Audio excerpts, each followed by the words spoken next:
ಹರಿಯಾಣದ ಗುರ್ಗಾವ್ ಇದೆಯಲ್ಲ, ಅಲ್ಲೊಂದು ಪಟೌಡಿ ಪ್ಯಾಲೇಸ್ ಅಂತ ಒಂದು ಈ ನವಾಬರ ಕೋಟೆ ಇದೆ.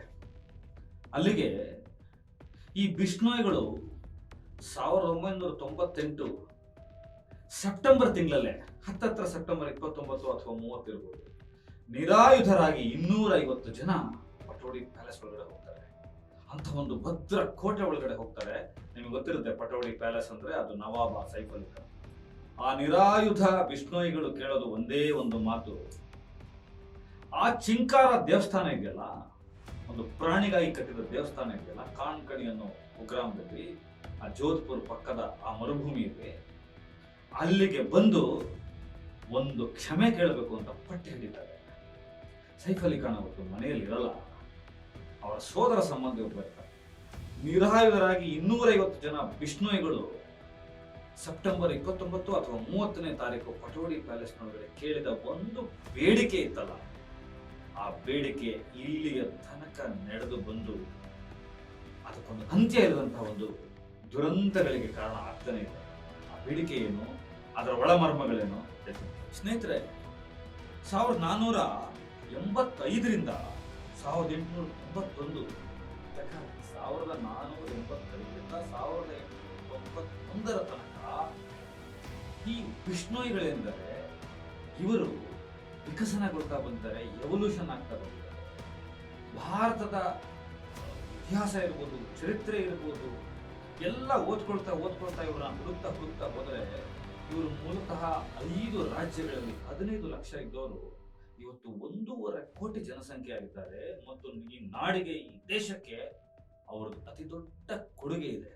ಯಾವುದಾದ್ರೂ ಒಂದು ಪಂಥ, ಯಾವುದಾದ್ರೂ ಒಂದು ಸಮುದಾಯ, ಒಂದು ಬುಡಕಟ್ಟು ನಾನು ಇಸ್ಲಾಮ, ನಾನು ಹಿಂದೂನ ಅಂತ ತೀರ್ಮಾನ ತಗೊಳ್ಳೋದಕ್ಕೆ ಕನಿಷ್ಠ ಪಕ್ಷ 60ರಿಂದ 65 ವರ್ಷಗಳನ್ನ ತಗೊಂಡಿದೆ. ಮಾರ್ವಾರ್ ಜಾತಿ ಗಣತಿ ಅಂತ ಆಗುತ್ತೆ 1891-92ರಲ್ಲಿ. ಆಗ ಇವ್ರು ಯಾರು? ಇವ್ರು ಎಸ್ಟಿಗಳ, ಮೀಣಗಳ, ಗುಜ್ಜಾರ್ಗಳ, ಇವರಿಗೆ ಜಾಟ, ಯಾವ ಸಂಪ್ರದಾಯಕ್ಕೆ ಸೇರ್ತಾರೆ, ಇವರ ರೀತಿ ನೀತಿಗಳೇನು, ಇವರ ಬದುಕೇನು ಅನ್ನೋದು ಗೊತ್ತಾಗ್ತಾ ಹೋಗುತ್ತೆ. ಇಡೀ ಭಾರತದಲ್ಲಿ, ಇಡೀ ವಿಶ್ವದಲ್ಲಿ ಪರಿಸರಕ್ಕೋಸ್ಕರ, ಸಸ್ಯಕಾಶಿಗೋಸ್ಕರ, ಮರಗಿಡಗಳಿಗೋಸ್ಕರ, ಒಂದಷ್ಟು ಪ್ರಾಣಿ ಪಕ್ಷಿಗಳಿಗೋಸ್ಕರ ಹೋರಾಟವನ್ನೇನಾದರೂ ಅಷ್ಟು ದೊಡ್ಡ ಮಟ್ಟದಲ್ಲಿ ಆರಂಭ ಮಾಡಿದ್ರೆ ಅದು ಈ ಬಿಷ್ಣೋಯಿಗಳು. ಅದಕ್ಕೆ ಇವ್ರನ್ನ ಮರುಭೂಮಿಯ ವೀರ ಮಕ್ಕಳು ಅಂತ ಕರೀತಾ ಇದ್ದಾರೆ. ನಿಜಕ್ಕೂ ರೋಚಕವಾಗಿದೆ, ನೀವು ನಿಜಕ್ಕೂ ತಿಳ್ಕೊಳ್ಬೇಕಾಗಿರೋ ಕಥೆ.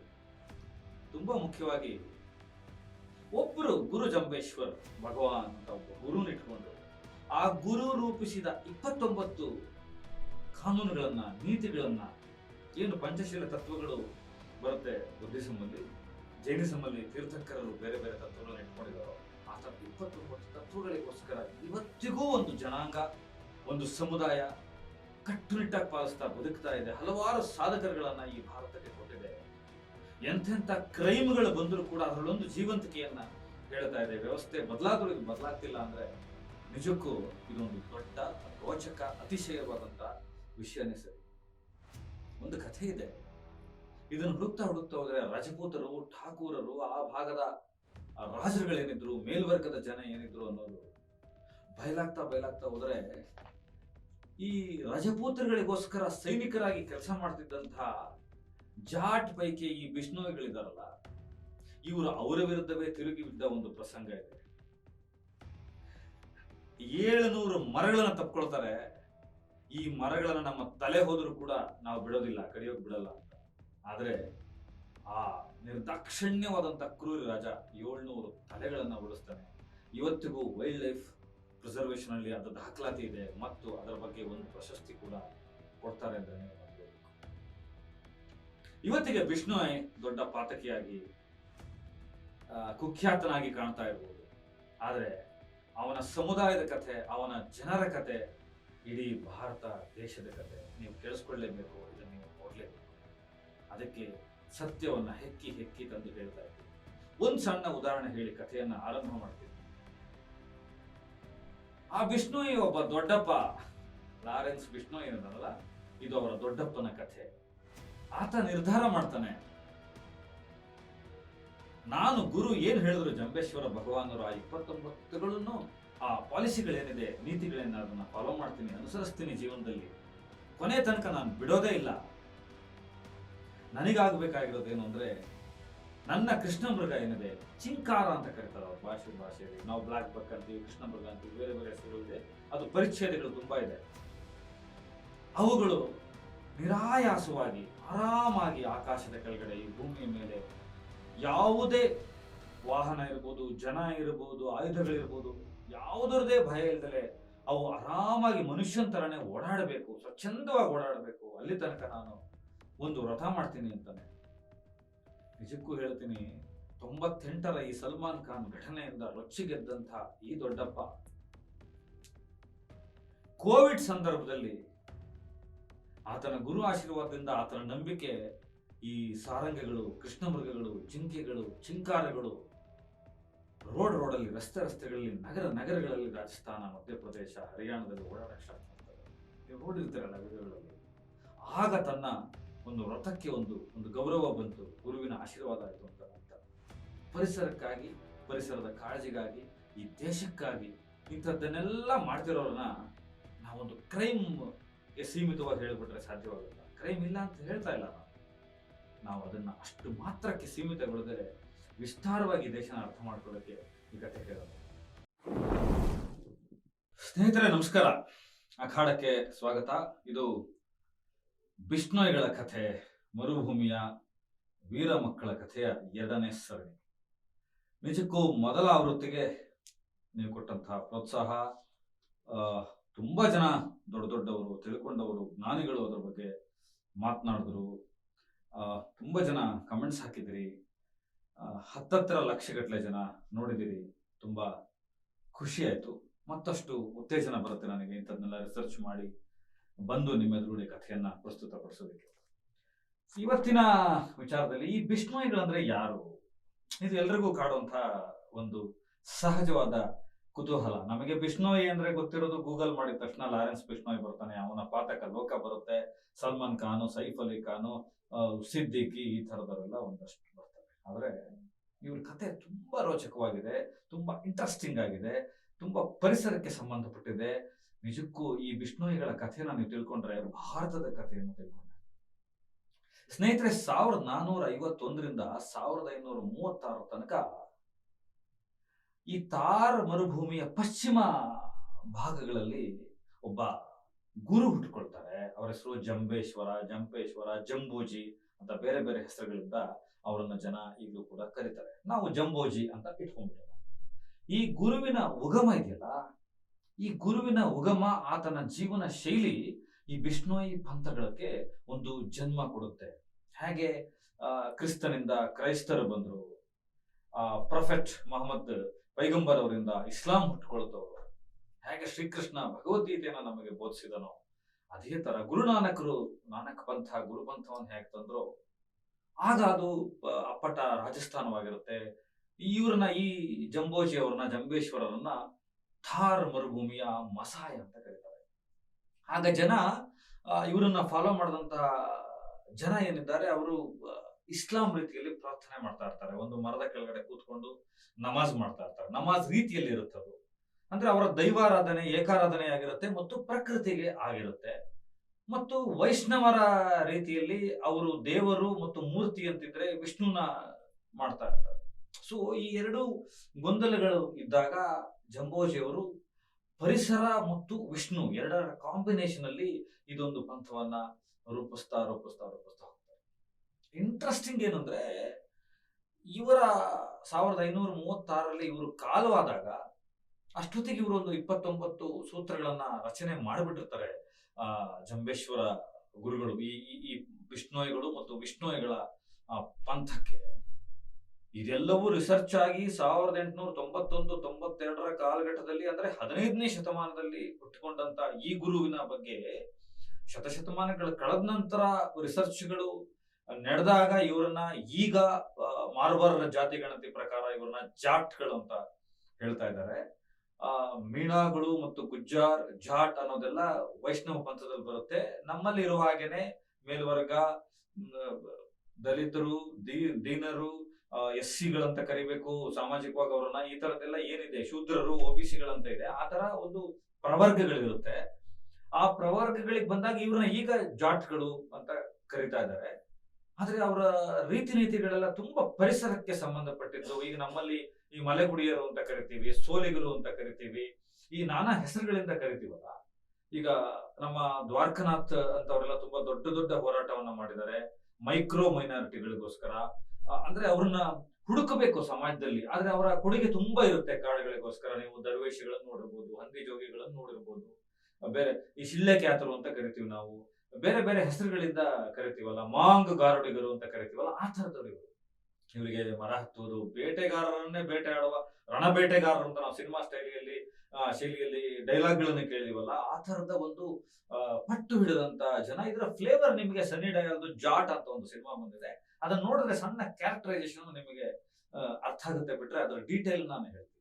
ಇದೇ ಗುರು ಜಂಬೇಶ್ವರರು 1536 ಕಾಲಘಟ್ಟದಲ್ಲಿ ಅಜಮಾಸು ಅವರು ದೇಹತ್ಯಾಗ ಮಾಡಬೇಕಾದಾಗ ಅವರು ನಿರ್ವಿಕಲ್ಪ ಸಮಾಧಿಗೆ ಹೋಗ್ತಾರೆ. ಗುರು ಪರಂಪರೆಯಲ್ಲಿ ನಿರ್ವಿಕಲ್ಪ ಸಮಾಧಿ ಅಂತಂದ್ರೆ ತಾನು ದೇಹ ಇದ್ದಾಗ್ಲೇ ಹೋಗೋದು. ರಾಘವೇಂದ್ರ ಶ್ರೀಗಳು ಬೃಂದಾವನಕ್ಕೆ ಹೋದ್ರಲ್ಲ, ಆ ಥರದ್ದು ರಾಯರದು ಥರದ್ದು ಅಲ್ಲಿದು ಒಂದು ಸಂಪ್ರದಾಯ. ಅದು ಹೋದಾಗ 120 ಶಬ್ದಗಳನ್ನ ಅವರು ನಿರ್ವಿಕಲ್ಪ ಸಮಾಧಿಗೆ ಹೋಗಿ, ಅಂದ್ರೆ ಸಮಾಧಿ ಆದ ನಂತರ, ಅಂದ್ರೆ ಅಂತ್ಯಕ್ರಿಯೆ ಅಂತ ನಾವು ಕರಿತೀವಲ್ಲ, ಅವರ ದೇಹ ನಮ್ಮ ಕಣ್ಣಿಗೆ ಕಾಣದೇ ಹೋದಂತ ಪರಿಸರದಲ್ಲಿ ಕೂಡ 120 ಶಬ್ದಗಳನ್ನ ಅವರು ಮಾತನಾಡಿದ್ರು. ಆ 120 ಶಬ್ದಗಳಲ್ಲಿ ತನ್ನ ಪರಂಪರೆಯನ್ನ ಅನುಸರಿಸುವಂತಹ ಜನಕ್ಕೆ, ಏನು ಬಿಷ್ಣೋಯಿಗಳಿದ್ದಾರೆ, ಇವತ್ತಿನ ಬಿಷ್ಣೋಯಿಗಳಂತ ಕರಿತೀವಿ, ಜಾಟ್ಗಳಂತ ಕರಿತೀವಿ, ಇವತ್ತು ಮಧ್ಯಪ್ರದೇಶ, ಹರಿಯಾಣ, ಗುಜರಾತ್, ರಾಜಸ್ಥಾನ, ದಿಲ್ಲಿ ಭಾಗದಲ್ಲೆಲ್ಲ ಇದ್ದಾರಲ್ಲ, ಅವರುಗಳು ಏನ್ ಹಂಚಿ ಹೋಗಿದ್ದಾರಲ್ಲ ಎಲ್ಲೆಲ್ಲ ಕಡೆ, ಆ ಅಂತ್ಯಕ್ರಿಯೆಯಲ್ಲಿ ಪಾಲ್ಗೊಂಡಂತಹ ತನ್ನ ಬಿಷ್ಣೋಯಿ ಪಂಥದವರಿಗೆ 120 ಶಬ್ದಗಳಲ್ಲಿ ಒಂದು ಸೀಕ್ರೆಟ್ ಮಂತ್ರವನ್ನ, ರಹಸ್ಯವನ್ನ ಹೇಳಿಕೊಟ್ರು ಅನ್ನೋದು ಒಂದು ದೊಡ್ಡ ಮಾಹಿತಿ ಲಭ್ಯ ಆಗ್ತಾ ಇದೆ ನನ್ನ ರಿಸರ್ಚ್ ಅಲ್ಲಿ. ಏನಂದ್ರೆ ಈ ಬೀಜಾಕ್ಷರ ಮಂತ್ರಗಳನ್ನ ಗುರು ಕಿವಿಯಲ್ಲಿ ಹೇಳ್ತಾನೆ. ಅವಧೂತ ಪರಂಪರೆಗಳಲ್ಲಿ, ಗುರು ಪರಂಪರೆಯಲ್ಲಿ ಗೊತ್ತಿದ್ದವರಿಗೆ ಗೊತ್ತಿರುತ್ತೆ ಅದು. ಆತರ 120 ಪದಗಳಲ್ಲಿ ಹೇಳಿ ಹೋದ್ರಂತೆ ಅವರು. ಆ 120 ಪದಗಳಲ್ಲಿ ಹೇಳಿ ಹೋದಂತ ರಹಸ್ಯ ಮಂತ್ರ ಏನು, ಅದು ಏನಿತ್ತು, ಆ ನೀತಿ ಬೋಧನೆ ಏನಿತ್ತು, ಒಂದು ಜೀವನ ಕ್ರಮವನ್ನ ಏನು ಹೇಳಿಕೊಟ್ಟು ಹೋದ್ರು ಅಂದ್ರೆ, ಈ ಸಮುದಾಯಕ್ಕೆ ಸೇರಿದವರು ಬೇರೆಯವರಿಗೆ ಅದನ್ನ ಹೇಳೋದಿಲ್ಲ. ಅದು ಅತ್ಯಂತ ರಹಸ್ಯ ಅನ್ನೋ ತರದಲ್ಲಿ ಇಟ್ಕೊಳ್ತಾರೆ. ಇವತ್ತಿಗೂ ಕೂಡ ಅವರು ಒಂದಷ್ಟು ಮಾತುಗಳನ್ನ ಅವರು ಆಡಿದ್ದನ್ನ ನಾನು ಹಳೆ ಡಾಕ್ಯುಮೆಂಟ್ರಿಗಳನ್ನ ಹುಡುಕಿ, ಗೆಜಿಟಿಯರ್ಗಳನ್ನ ಹುಡುಕಿ, ಅಲ್ಲಿನ ಸ್ನೇಹಿತರು, ಪತ್ರಕರ್ತನೆಲ್ಲ ಕೇಳಿದಾಗ ಕ್ಷಮೆಯಿಂದ ಆರಂಭ ಆಗುತ್ತೆ ಅಷ್ಟೇ ನಮಗೂ ಗೊತ್ತಿರೋದು. ಆದ್ರೆ ಅದನ್ನ ಬೇರೆ ವರ್ಗದವರಿಗೆ, ಪ್ರವರ್ಗದವರಿಗೆ ಅವ್ರಿಗೆ ಹೇಳುವ ಹಾಗಿಲ್ಲ. ಅವರಿಗೆ ಕಾನೂನಿದೆ. ಅದನ್ನ ಜೈಲು ಸೇರಿದಂತ ಈ ಬಿಷ್ಣೋಯಿ ಪಂಥದ ಕ್ರಿಮಿನಲ್ಗಳು ಅಂತ ಕರೆಸ್ಕೊಳ್ತಾ ಇದ್ದಾರೋ ಅವರುಗಳು ಕೂಡ ಹೇಳಿಲ್ಲ, ಮತ್ತು ಯಾರು ಧರ್ಮ ಪ್ರವರ್ತಕರು ಹೇಳಿಲ್ಲ, ಅಲ್ಲಿನ ಸಂತರು ಇದ್ದಾರೆ ಅವರು ಕೂಡ ಹೇಳಿಲ್ಲ. ನೀವು ಒಂದು ವಿಶೇಷ ಏನಂದ್ರೆ, ಬ್ರಾರ್ ಅಂತ ಒಂದು ಹೆಸರು ಈ ಬಿಷ್ಣೋಯಿಗೆ ಬರುತ್ತೆ. ಆತ ಲಾರೆನ್ಸ್ ಬಿಷ್ಣೋಯಿಯ ದೊಡ್ಡಪ್ಪ, ಸ್ವಂತ ತಂದೆಯ ಅಣ್ಣ. ಆತ ದೊಡ್ಡ ಸಂತ, ಆತ ಧ್ಯಾನಿ, ಒಂದು ಅವಧೂತ ಪರಂಪರೆಯನ್ನ ಈ ಗುರು ಜಂಬೇಶ್ವರನ ತುಂಬಾ ಅನುಸರಿಸುವಂತ ಮನುಷ್ಯ. ಆದ್ರೆ ಆತನ ಅಣ್ಣನ ಮಗ ಇವತ್ತು ದೇಶವೇ, ಪ್ರಪಂಚವೇ ತಿರುಗಿ ನೋಡುವಂತಹ ಒಬ್ಬ ಕ್ರಿಮಿನಲ್ ಅಂತ ಹೆಸರು ತಗೊಂಡಿದ್ದಾನೆ. ಸೊ ಇದು ಎರಡು ಉತ್ಕಟತೆಗಳಿದೆ, ಎರಡು ವರ್ಗ ಸಂಘರ್ಷ ಇದೆ. ಒಂದು ಆ ಭಾಗ ಇದೆ, ಇನ್ನೊಂದು ಈ ಭಾಗ ಇದೆ. ಮೊದಲು ಈ ಭಾಗ ತಿಳ್ಕೊಳ್ಳೋಣ. ಗುರು ಜಂಬೇಶ್ವರರು 29 ಕಾನೂನುಗಳನ್ನ, ತತ್ವಗಳನ್ನ ಇವರು ಪಾಲಿಸಬೇಕು, ತಮ್ಮ ಜೀವನ ಶೈಲಿಯಲ್ಲಿ ಅಳವಡಿಸ್ಕೋಬೇಕು ಅಂತ ಹೇಳಿ ಒಂದಷ್ಟು ರೀತಿ ನೀತಿಗಳನ್ನ ಬಿಟ್ಕೊಟ್ಟು ಹೋಗಿದ್ದಾರೆ. ನಿಜಕ್ಕೂ ಸ್ನೇಹಿತರ, ಅದೆಷ್ಟು ಇಂಟ್ರೆಸ್ಟಿಂಗ್ ಆಗಿದೆ ಹೇಳ್ತೀನಿ ನೋಡಿ. ಎಷ್ಟು ಜೀವ ಪರವಾಗಿದೆ, ಎಷ್ಟು ಫೆಮಿನಿಸಂ ಹತ್ತಿರವಾಗಿದೆ, ಮಹಿಳಾ ಪರವಾಗಿದೆ, ಪರಿಸರದ ಪರವಾಗಿದೆ ಅಂತಂದ್ರೆ ಅವ್ರು ಹೇಳಿದ್ದಾರೆ, ನಿನ್ನ ತಲೆಯನ್ನಾದ್ರೂ ಕೊಟ್ಟು ಸರಿ ಒಂದು ಮರವನ್ನು ಉಳಿಸ್ಕೊಳ್ಬೇಕು. ಅಂದ್ರೆ ಆ ಮರುಭೂಮಿಯ ತೀವ್ರತೆ ಇದೆಯಲ್ಲ. ನಾನು ತಾರ್ ಮರುಭೂಮಿಯನ್ನ ನೋಡ್ಕೊಂಡ್ ಬಂದಿದ್ದೀನಿ, ಪ್ರತಾಪ್ಗಢ, ಬೇರೆ ಬೇರೆ ಭಾಗಗಳಿಗೆ ಹೋಗಿ ಬಂದಿದ್ದೀನಿ. ಅಲ್ಲಿ ಹೋದವರಿಗೆ ಗೊತ್ತಿರುತ್ತೆ. ರಾಜಸ್ಥಾನದ ಗಡಿ ಭಾಗಗಳಲ್ಲಿ ಓಡಾಡಿದವ್ರಿಗೆ ಗೊತ್ತಿರುತ್ತೆ, ಗುಜರಾತ್ನ ಗಡಿ ಭಾಗಗಳಲ್ಲಿ ಓಡಾಡಿದವ್ರಿಗೆ ಗೊತ್ತಿರುತ್ತೆ. ಅದರ ತೀವ್ರತೆ, ಆ ನೀರು ಅನ್ನೋದ್ರ ತೀವ್ರತೆ, ಮರಗಿಡಗಳ ಮಹತ್ವ ಏನು ಅನ್ನೋದು ಗೊತ್ತಿರುತ್ತೆ. ಯಾವತ್ತಾದ್ರೂ ನಿಮ್ಗೆ ಕೇಳಬೇಕು ಅನ್ನಿಸ್ತಾ ಕಮೆಂಟ್ ಮಾಡಿ. ರಾಜೇಂದ್ರ ಸಿಂಗರು ಮತ್ತು ಅಣ್ಣಾ ಹಜಾರೆ ಮಾಡಿದ ಹೋರಾಟಗಳ ಬಗ್ಗೆ ನಾನು ಪುಸ್ತಕ ಬರೆದೆ. ರಾಜೇಂದ್ರ ಸಿಂಗ್ ರಾಖಿ ಕಟ್ಟಿಸ್ತಾ ಇದ್ರು ಜನಗಳಿಂದ, ಮರ ಗಿಡಗಳಿಗೆ. ಒಂದೊಂದು ಮರ ಕೂಡ ಅಷ್ಟು ಮುಖ್ಯ. ನಾವೆಲ್ಲ ಈ ಭಾಗದಲ್ಲಿ ನೋಡಿರ್ತೀವಿ, ಉತ್ತರ ಕರ್ನಾಟಕ ಮತ್ತು ಬೇರೆ ಬೇರೆ ಭಾಗಗಳಲ್ಲಿ. ನಾನು ಆ ಜಾತಿ ಹೆಸರುಗಳನ್ನ ತಗೊಳಕ್ ಹೋಗಲ್ಲ. ಅವರೆಲ್ಲ ಮುಟ್ಟಾದ ಮಹಿಳೆಯರನ್ನ ಆಚೆ ಇಡ್ತಾರಂತೆ. ನಾವು ಅದನ್ನ ಏನೋ ಬೇರೆ ತರ ಯೋಚನೆ ಮಾಡ್ತೀವಿ. ಆದ್ರೆ ವೈಜ್ಞಾನಿಕವಾಗಿ ನೋಡಿದ್ರೆ ಅವ್ರಿಗೆ ಅದು ಸಂರಕ್ಷಣೆ. ಆ 5 ದಿನ ಅವ್ರಿಗೆ ಅದು ರೆಸ್ಟ್, ಅದು ವಿಶ್ರಾಂತಿ, ಅವರ ದುಡಿಮೆಗೆ ವಿಶ್ರಾಂತಿ, ಅವರ ಮಾನಸಿಕ ದೈಹಿಕವಾಗಿ ಆಗ್ತಕ್ಕಂತ ಏನು ವಿಪ್ಲವಗಳಿದಾವೆ, ಅದರ ವ್ಯತ್ಯಾಸಗಳಿದೆ, ಅದಕ್ಕೆ ಅವರು ರೆಸ್ಟ್ ಕೊಡ್ತಾ ಇದ್ದಾರೆ.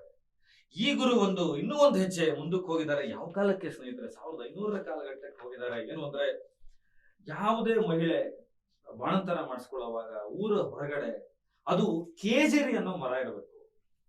ಆ ಕೇಜರಿ ಮರಗಳ ಸಾಲಲ್ಲಿ ದೊಡ್ಡ ದೊಡ್ಡ ಮರ, ಅದು ಆಮ್ಲಜನಕವನ್ನ ಚೆನ್ನಾಗಿ ಕೊಡ್ತಕ್ಕಂಥ ಮರ, ಕುರುಚಿಲು ಕಾಡು ಇದೆಯಲ್ಲ, ಅದನ್ನ ಬಿಟ್ಟು ದಷ್ಟಪುಷ್ಟವಾದಂತ ಕಾಡುಗಳು, ತೀವ್ರವಾದಂತ ಕಾಡುಗಳಲ್ಲಿ ಅವ್ರಿಗೊಂದು ಮನೆ ಕಟ್ಟಿ, ಈ ಏನಂತಾರೆ ಕಲ್ಲಿನ ಮನೆಯನ್ನ ಕಟ್ಟಿ, ಅಲ್ಲಿ ಪುರುಷರು ಅವರ ಸೇವೆ ಮಾಡಬೇಕು. ಸರಿಸುಮಾರು 3 ತಿಂಗಳುಗಳ ಕಾಲ ಗರ್ಭಿಣಿ ಸೇವೆಯನ್ನ ಇಂಥದ್ದೇ ಅಡಿಗೆ ಕೊಡಬೇಕು ಅಂತ ಸೈಂಟಿಫಿಕ್ ಒಂದು ಡಯಟ್ ಚಾರ್ಟ್ ನ ಮಾಡಿದ್ದಾರೆ. ಯಾವ ಕಾಲಕ್ಕೆ? 1500ರ ಕಾಲಘಟ್ಟಕ್ಕೆ ಹೆಣ್ಣು ಮಕ್ಕಳಿಗೆ ಮತ್ತು ಆ ಮಗು ಕೊಡಬೇಕು ಅಂತ ಹೇಳ್ತಾರೆ. ಇವತ್ತಿಗೂ ಈ ಬಿಷ್ಣೋಯಿಗಳಲ್ಲಿ ಮಹಿಳೆಯರು ಋತುಮತಿ ಆದ್ರೆ ಆ ಕಾಲದಲ್ಲಿ, ಆ ಸಂದರ್ಭದಲ್ಲಿ ತಿಂಗಳಿಗೆ 5 ದಿನ ಗಂಡು ಮಕ್ಕಳು ಹೋಗಿ ಅವ್ರನ್ನ ಸೇವೆ ಮಾಡಬೇಕು. ಅಲ್ಲಿ ಪರಪುರುಷರೆಲ್ಲ ಹೋಗಿ ಗಲಾಟೆ ಮಾಡೋದು, ಡಿಜೆ ತರ ಸೌಂಡ್ ಹಾಕೋದು, ಹಳ್ಳಿಗಳಲ್ಲಿ ಮೈಕ್ ಸೆಟ್ಟೆ ಹಾಕೋಂಗಿಲ್ಲ. ಆ ತರದ್ದು ಮನೆಗಳಲ್ಲಿ ಅವ್ರನ್ನ ಸೈಲೆನ್ಸ್ ಅಲ್ಲಿ ಇಡಬೇಕು, ಅವ್ರಿಗೆ ಒಂದು ಡಯಟ್ ಕೊಡಬೇಕು, ಅವರಿಗೆ ರಕ್ಷಣೆ ಕೊಡಬೇಕು, ಮತ್ತು ಗುರು ನೀತಿಯನ್ನ ಓದೋದಕ್ಕೆ ಅವರಿಗೆ ಅವಕಾಶ ಕೊಡಬೇಕು. ಅಂದ್ರೆ ನಾವು ಎಲ್ಲರೂ ಮುಟ್ಟಿಗೆ ಹುಟ್ಟಿರೋರು ನಾವೆಲ್ಲ. ನನ್ನ ತಾಯಿ ಮುಟ್ಟಿಗೆ ಹುಟ್ಟಿರೋರು ನಾವು ಮುಟ್ಟನ್ನು ಅಷ್ಟು ಕೇವಲವಾಗಿ ಕಂಡಂತ ಶತಮಾನಗಳಿದ್ದು, ಕಾಲಘಟ್ಟ ಇತ್ತು. ಅವರು ಅದನ್ನ ಆ ಕಾಲಕ್ಕೆ ಎಷ್ಟು ಗೌರವಿಸಿ ಹೋಗಿದ್ದಾರೆ ಹೆಣ್ಣು ಮಕ್ಕಳ ವಿಚಾರದಲ್ಲಿ. ಮತ್ತು ಅದ್ ಏನಂದ್ರೆ, ಪರ್ಟಿಕ್ಯುಲರ್ ಆಗಿ ಕೆಲವು ಅವರು ನಂಬುತ್ತಾರೆ ಪ್ರಾಣಿಗಳನ್ನ. ಅದರಲ್ಲೂ ಚಿಂಕಾರ ಏನಿದೆ, ಸಾರಂಗ ತರ ಇರುತ್ತೆ. ಒಂದು ಕೃಷ್ಣ ಮೃಗ ಮತ್ತು ಸಾರಂಗದ ಒಂದು ಪ್ರಭೇದದ ತರ ಅದು ಕಾಣುತ್ತೆ. ಅದನ್ನ ತುಂಬಾ ಗುರು ಜಂಬೇಶ್ವರರ ಇನ್ನೊಂದು ಪರ್ಯಾಯ ಅಥವಾ ಮರುಜನ್ಮ ಅಂತ ನಂಬ್ತಾರೆ. ಯಾಕೆಂದ್ರೆ ಏನು ಜಂಬೇಶ್ವರರು ಆ ಸಮಾಧಿಗೆ, ನಿರ್ವಿಕಲ್ಪ ಸಮಾಧಿಗೆ ಹೋಗುವಾಗ 120 ಶಬ್ದಗಳ ರಹಸ್ಯ ಏನ್ ಹೇಳಿದ್ರು, ಅದಾದ ಇಷ್ಟೇ ನಿಮಿಷಗಳಲ್ಲಿ ಅಲ್ಲೊಂದು ಜಿಂಕೆ ಕಾಣಿಸ್ಕೊಳ್ತು. ಆ ಜಿಂಕೆ ಅದನ್ನ ಮಾತಾಡ್ತು ಅಂತ ನಂಬೋರಿದ್ದಾರೆ. ಒಂದು ಕಾಲಘಟ್ಟದಲ್ಲಿ ಜಿಂಕೆ ಮಾತಾಡ್ತು, ಪ್ರಾಣಿಗಳು ಮಾತಾಡ್ತಾ ಇದ್ವು ಅಂತ. ನಾವು ಹೇಗೆ ನಾಯಿಗಳು ವೇದಗಳ ಕಾಲದಲ್ಲಿ ಮಾತಾಡ್ತಾ ಇದ್ವು ಅನ್ನೋದು ಇದೆಯಲ್ಲ, ಚಾಂದೋಕ್ಯೋಪನಿಷತ್ ಅಂತ ಕರೀತಾರೆ. ಯಾರಾದ್ರೂ ಸ್ನೇಹಿತರು ಓದಿದ್ರೆ ಅದು ಗೊತ್ತಿರುತ್ತೆ. ಅದು ವಸ್ತುಗಳ ಸಂಸ್ಕೃತೀಕರಣವನ್ನ ಅದು ಪ್ರತಿನಿಧಿಸೋದು. ಆ ಕಾಲಘಟ್ಟದಲ್ಲಿ ವಸ್ತುಗಳ ಮೇಲೆ ಸಂಸ್ಕೃತಿ ಇರಲಿಲ್ಲ. ನಾವಿವತ್ತು ಮೊಬೈಲು, ಟಿವಿ, ಗೆಜೆಟ್ಸು, ನಮ್ ಕಾರು, ಇದ್ರ ಮೇಲೆ ನಮ್ಮ ಸಂಸ್ಕೃತಿಯನ್ನು ಹಾಕ್ತಾ ಇದೀವಿ. ಆ ಕಾಲದಲ್ಲಿ ನಾಯಿಗಳು ಮಾತಾಡ್ತಾ ಇದ್ವು. ಸೇಮ್ ಇವರು ಕೂಡ ಅಜಿಂಕ್ಯಗಳು ಮಾತಾಡ್ತು. ಜಂಬೇಶ್ವರರ ಆ 120 ಪದಗಳ ಸೀಕ್ರೆಟ್, ರಹಸ್ಯ, ಬೀಜಾಕ್ಷರ ಮಾತೇನಿದೆ, ಅದು ಬಿಷ್ಣಾಯಿನ ಪಂಥದ ಜಿಂಕೆಗೆ ಮಾತ್ರ ಗೊತ್ತಿತ್ತು ಅಂತ ಹೇಳ್ತಾರೆ. ಅದಕ್ಕೆ ಅವರು ಜಿಂಕೆ ಅಂದ್ರೆ ಅಷ್ಟು ಮಾನಸಿಕವಾಗಿ ಅದ್ರ ಒಳಗಡೆ ಅದನ್ನ ತಗೊಳ್ತಾರೆ, ತಮ್ಮ ಗುರು ಅಂತ ನಂಬುತ್ತಾರೆ. ಈ ತರದೊಂದು 29 ತತ್ವಗಳನ್ನ ಓದ್ಕೊಳ್ತಾ ಬಂದ್ರೆ ನನಗೆ ಜೈನಿಸಂಗೂ, ಆ ತೀರ್ಥಂಕರರ ಏನು ಪಾಲಿಸಿಗಳಿದೆ, ತತ್ವ ಮೀಮಾಂಸೆಗಳೇನಿದೆ, ಬುದ್ಧನ ಪಂಚಶೀಲ ತತ್ವಗಳೇನಿದೆ, ಇವರು ಪಕ್ಕಾ ಹಿಂಸಾವಾದಿಗಳು. ಅಮಾವಾಸ್ಯ ದಿನ ಉಪವಾಸ ಇರ್ತಾರೆ. ವಿಷ್ಣುವನ್ನ ಸ್ಥಿತಿಕಾರಕ ಅಂತ ನಂಬ್ತಾರೆ. ಆತನನ್ನ ಮರಗಿಡಗಳಲ್ಲಿ ನೋಡ್ತಾರೆ. ಯಾವುದೇ ಮೊದಲ ಮಳೆ ಆದ್ರೆ ಆ ಮಳೆ ಹನಿಗೆ ಪೂಜೆ ಮಾಡ್ತಾರೆ. ಅದನ್ನ ತೀರ್ಥ ಅಂತ ನಂಬ್ತಾರೆ. ಹೆಣ್ಣು ಕೊಟ್ಟ ಊರುಗಳಿಗೆ ಭಾರಿ ಇಂಟ್ರೆಸ್ಟಿಂಗ್ ಅನಿಸ್ತದೆ ನನಗೆ. ಇದನ್ನ ಹೇಳ್ಕೊಡ್ಲೇಬೇಕು. ಆ ಮೊದಲ, ಈಗ ನಮ್ ಕಡೆ ಎಲ್ಲ ಏನ್ ಮಾಡ್ತಾರೆ, ಈಗ ನಾನು ಹಾಸನ ಜಿಲ್ಲೆಯಿಂದ ಬಂದಿರೋನು, ನೀವು ಯಾವುದೋ ಒಂದು ಜಿಲ್ಲೆಯಿಂದ ಬೆಂಗಳೂರಿಗೆ ಬಂದಿರ್ತೀರಿ, ಎಲ್ಲೆಲ್ಲೋ ಇರ್ತೀರಿ, ಪ್ರಪಂಚದ ಮೂಲೆ ಮೂಲೆಗಳಲ್ಲಿ ಇರ್ತೀರಿ. ನಮ್ಮ ಮನೆಯಲ್ಲಿ ನಮ್ಮ ಮಾವಿನ ತೋಟದಲ್ಲಿ ಮಾವು ಬಿಡ್ತು, ತೆಂಗು ಬಿಡ್ತು, ಯಾವ್ದೋ ಬೆಳೆ ಬೆಳೆದ್ವಿ, ರಾಗಿ ಬೆಳೆದ್ವಿ, ಉಪ್ಪಿನಕಾಯಿ ಹಾಕಿದ್ವಿ. ಇದ್ರೆ ನಮ್ಮ ಮನೆ ಹೆಣ್ಣು ಮಕ್ಳಿಗೆ ಹೋಗ್ಬಿಡ್ತೀವಿ, ಬಾಗಣ ಅಂತೀವಲ್ಲ, ಆ ತರ ಇದು ನಮ್ಮ ಮನೆ ಹೆಣ್ಣು ಮಕ್ಳಿಗೆ ಕೊಡಬೇಕು ಅಂತ ಕೊಡೋದು ನಾವು ಹೆಣ್ಣು ಮಕ್ಕಳನ್ನ ಪರೆಯುವ ರೀತಿ, ಪ್ರೀತಿಸುವ ರೀತಿ. ಆದ್ರೆ ಈ ಜಾಟನ ಬಿಷ್ಣೋಯಿಗಳಿದ್ದಾರಲ್ಲ, ಇವರು ಮೊದಲ ಮಳೆ ಬೀಳುತ್ತಲ್ಲ, ಇವರಿಗೆ ಮಳೆ ಅಂತ ವಿಶೇಷ ಅಂದ್ರೆ ಅದನ್ನ ಒಂದು ತಂಬಿಗೆ ಹಿಡಿತಾರೆ. ಹಿಡಿದ್ಬಿಟ್ಟು ಆ ಮಳೆಯ ನೀರನ್ನ ಕೆನಡಾ ಕಳಿಸ್ತಾರೆ, ಇವರು ಅಮೆರಿಕ ಕಳಿಸ್ತಾರೆ. ಅದಕ್ಕೆ ಎಕ್ಸಾಮಿನೇಷನ್ ತಗೋತಾರೆ. ಆ ಮಳೆ ನೀರನ್ನ ಎಲ್ಲೋ ಹರಿಯಾಣದಲ್ಲಿರೋ ತನ್ನ ಮಗಳಿಗೆ ತಗೊಂಡೋಗಿ ಕೊಡ್ತಾರೆ. ಅವ್ರ ಸಂಪ್ರದಾಯ ಇದು. ಮೊದಲ ಮಳೆ ಬಂತು ಮಗಳೇ, ನಮ್ಮೂರಿಗೆ ಹೊಲಕ್ಕೆ ಬೀಳ್ತಾ ಇದೆ, ಕಾಡಿಗೆ ಬೀಳ್ತಾ ಇದೆ, ಮನೆ ಮೇಲೆ ಬೀಳ್ತಾ ಇದೆ, ಸೂರಿಗೆ, ಆ ಮಳೆ ಹನಿ ಇರ್ಲಿ, ನಿನಗಿದೆ ತೀರ್ಥ ಅಂತ ಕೊಡ್ತಾರೆ. What A culture! ಎಷ್ಟು ಜೀವಕ್ಕೆ ಹತ್ರ ಇದ್ದಾರೆ. ಇಂಥದ್ದನ್ನೆಲ್ಲ ನಾವು ತಿಳ್ಕೊಬೇಕಾಗಿರೋದಲ್ವಾ. ನಾನು ಓಡಾಡಿದ್ದೀನಿ ಆ ಜಾಗಗಳಲ್ಲಿ, ತಿಳ್ಕೊಂಡಿದ್ದೀನಿ. ಹಾಗಾಗಿ ನನಗೆ ನಿಮ್ಗೆ ಅದನ್ನ ಹೇಳಬೇಕು ಅಂತ ಒಂದು ಒತ್ತಾಸೆ. ನೀವು ನೀವು ನಂಬಲ್ಲ, ಗೆಜಿಟಿಯರ್ ಅಲ್ಲಿ ಎಷ್ಟು ವಿಚಾರಗಳನ್ನ, ಎಷ್ಟು ದಾಖಲಾತಿಗಳನ್ನ ಮಾಡ್ತಾ ಮಾಡ್ತಾ ಮಾಡ್ತಾ ಹೋಗಿದ್ದಾರೆ ಇವರು. ಅಂದ್ರೆ ಇವರು ಜನಸಂಖ್ಯೆಯಲ್ಲಿ ಒಂದು ನಿಯಂತ್ರಣ ತರ್ತಾರೆ, ತಮಗೆ ತಾವೇ ನಿಯಂತ್ರಣ ಹಾಕೊಂಡಿದ್ದಾರೆ. ಅಂದ್ರೆ ನಿಮಗೆ ಇಸ್ಲಾಂನ ಕುರಾನ್ ಇರ್ಬೋದು, ಭಗವದ್ಗೀತೆ ಇರ್ಬೋದು, ರಾಮಾಯಣದ ಕೆಲವು ಪ್ರತೀಕೆಗಳ ಕಥೆಗಳು ಇರಬಹುದು, ಸಂಕೇತಗಳಿರ್ಬೋದು, ಕ್ರಿಶ್ಚಿಯಾನಿಟಿಯ ಬೈಬಲ್ ಇರ್ಬೋದು, ಎಲ್ಲದರ ಸಾರನ್ನು ತಗೊಂಡು ಇವರು ಸೈಂಟಿಫಿಕ್ ಆಗಿ ಗುರು ಜಂಬೇಶ್ವರರು ಇದನ್ನ ಮಾಡಿಫೈಡ್ ಮಾಡಿದ್ದಾರೆ. ಆ ಕಾಲಕ್ಕೆ ಅವ್ರು ಓದಿದ್ರ ಇಲ್ವಾ ನನಗೂ ಗೊತ್ತಿಲ್ಲ, ಅವ್ರ ಅಕ್ಷರಸ್ತ್ರ ಇಲ್ವಾ, ಅವ್ರ ಬಗ್ಗೆ ಏನು ಬರವಣಿಗೆ ಇಲ್ಲ, ಅವ್ರು ಒಂದು ಸಹಿ ಹಾಕಿಲ್ಲ, ಅವ್ರು ಎಲ್ಗೂ ಬರದಿಲ್ಲ. ಈಗ ಒಂದು ನೆನಪಾಗುತ್ತೆ, ಈ ಮಧ್ಯ ಮಧ್ಯದಲ್ಲಿ ಇದನ್ನೆಲ್ಲ ಹೇಳ್ತಾ ಹೋಗ್ತೀನಿ. ಬುದ್ಧನು ಓದಿರ್ಲಿಲ್ಲ, ಪ್ರವಾದಿಗಳು ಕೂಡ ಓದ್ಕೊಂಡಿರಲಿಲ್ಲ, ಬರಲಿಲ್ಲ. ಬುದ್ಧ ಯಾವುದನ್ನು ತನ್ನ ಬುದ್ಧ ನೀತಿಯನ್ನು ಇನ್ನೊಬ್ಬರಿಗೆ ಬರಲಿಲ್ಲ, ಪ್ರವಾದಿಗಳ ಬರಲಿಲ್ಲ. ಕ್ರೈಸ್ತನಿಗೆ ಅಕ್ಷರ ಜ್ಞಾನ ಇತ್ತೋ ಇಲ್ವೋ ಗೊತ್ತಿಲ್ಲ, ಆತನು ಏನು ಬರಲಿಲ್ಲ. ಇವ್ರು ಯಾರು ತಮ್ಮ ಕಥೆಯನ್ನ ಬರಲಿಲ್ಲ, ಇವರೆಲ್ಲರೂ ಅನಕ್ಷರಸ್ಥರು ಅನ್ಕೊಂಡಿದ್ದವರು. ಆದ್ರೆ ಇವರು ಹೇಳಿದ ನೀತಿ, ಇವರು ಬದುಕಿದ ರೀತಿಯಲ್ಲಿ ಇಡೀ ಮನುಕುಲ ಬೆಳೆದಿದೆ, ಪ್ರಪಂಚ ಬೆಳೆದಿದೆ. ನಾವು ಓದ್ಕೊಂಡಿರೋರು ವಿದ್ಯಾವಂತರು ಅಂತ ಕರಿತಾ ಇದ್ದೀವಿ, ನಾವೇನ್ರು ಮಾಡ್ತಾ ಇದ್ದೀವಿ? ಎಷ್ಟು ದೊಡ್ಡವರು ಇವರು. ಪ್ರೊಫೆಟ್ ಎಂತ ದೊಡ್ಡ ದೊಡ್ಡ ವಿಷಯಗಳನ್ನು ಹೇಳಿದ್ದಾರೆ, ಬುದ್ಧ ಎಷ್ಟು ದೊಡ್ಡ ದೊಡ್ಡ ವಿಷಯಗಳನ್ನು ಹೇಳಿದ್ದಾರೆ, ಬಸವಣ್ಣ ಎಂತ ದೊಡ್ಡ ದೊಡ್ಡ ವಿಷಯಗಳನ್ನು ಹೇಳಿದ್ದಾರೆ, ಅಲ್ಲಮ ಪ್ರಭುಗಳು ಎಂತ ದೊಡ್ಡ ದೊಡ್ಡ ವಿಷಯಗಳನ್ನ ಬರೆದಿಟ್ರ ಇವರಲ್ಲ. ಅದೇ ತರ ಜಂಬೇಶ್ವರರು ಕೂಡ ಅಕ್ಷರದ ಸಹಾಯ ಇಲ್ಲದೆ ಕೂಡ ಒಂದು ಇದನ್ನ ಕಟ್ಟಿದ್ದಾರೆ.